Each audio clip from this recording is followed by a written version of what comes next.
Hollow Knight will go down as one of my favorite games ever. So when a new upstart challenged me to a bingo race, I couldn't just back down. I had to accept it. And looking at the bingo board, a path seemed clear to me.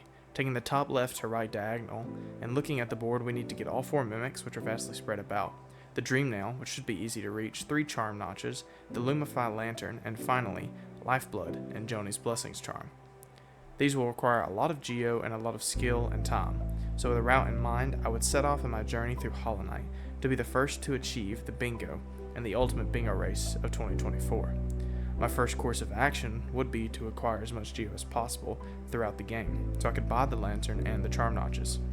So, every geocache that I would see, I would try to collect during my journey, so I wouldn't have to grind for needless geo later on. I would get to the False Knight first, which would put me in a lead, and this boss is relatively easy compared to the later ones in the game, as it is a tutorial boss. Having beat this boss once before hitless on a different save file, I knew his patterns and knew when to attack and when to heal, so it was relatively a cakewalk and pretty easy. Giving me a sizable lead against my competition, this was just the thing I needed to cement myself in this race. So after beating the False Knight, I would head to get the soul casting ability, and with the lead, I wouldn't have to worry at all about where he would be, or when he would get a bingo. Well, I'm about to kill the second boulder, because I'm so cool. Would you like soul skip or something? No. So it turns out I'm not in the lead at all, and he's actually in green path, but with a well-timed soul skip, I could get back in the lead. But I can't do the soul skip, so after continuing on, I would freeze Zode for more geo, and would finally reach Hornet. And let me tell you that this is one of my favorite boss fights in the entire game. And it's honestly not a hard fight at all, once you know her patterns, and when to jump, and when to dash, and when to attack.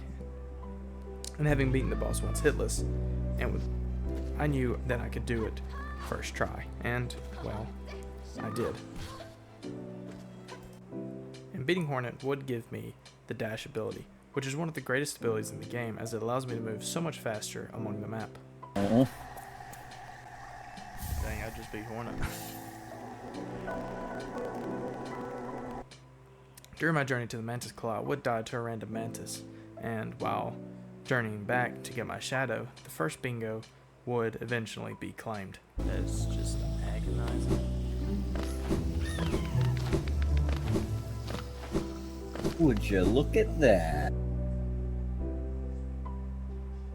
So with the first bingo now being claimed, the race is truly on, as I now play from behind, both in the game and on the board.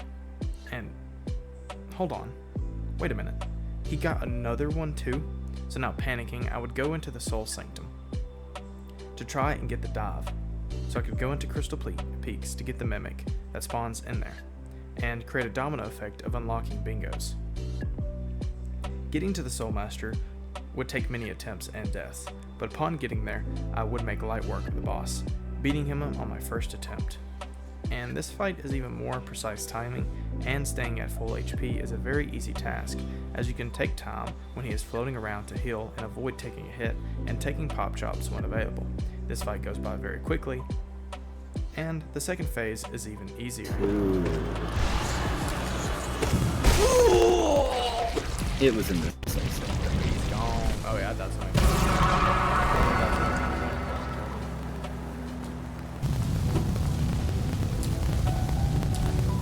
Let's go, boys. First try at it. So I would get the dive, and he would get a bingo slot. So now I head off to buy the lantern, but first I need to find Sly. And while down there, I would buy some charms, including the Lifeblood and a few notches that I could. Knowing I didn't have enough money as it stands to buy the lantern, I needed to go back to the city and sell some relics and send my money through the roof and get this bingo ball rolling. So I head to Sly and buy the lantern and some charms to gain more charms so I could buy another charm notch, but I still need more geo.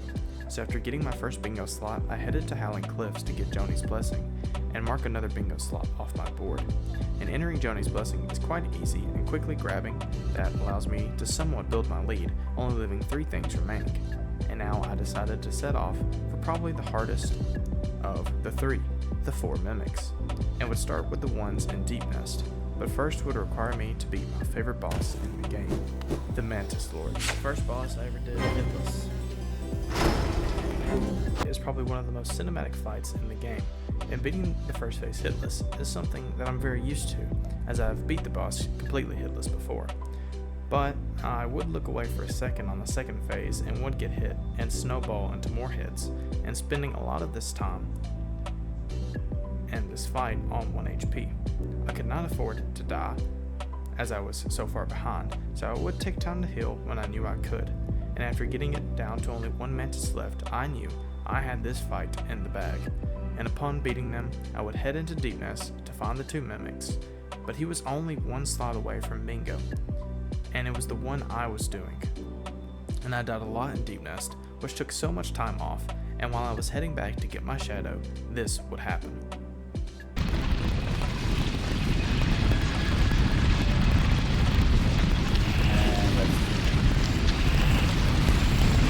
Oh.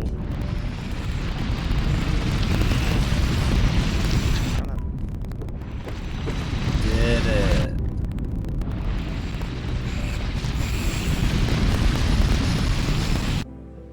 Yeah, so I didn't exactly win, and I did kind of get blown out of the water too.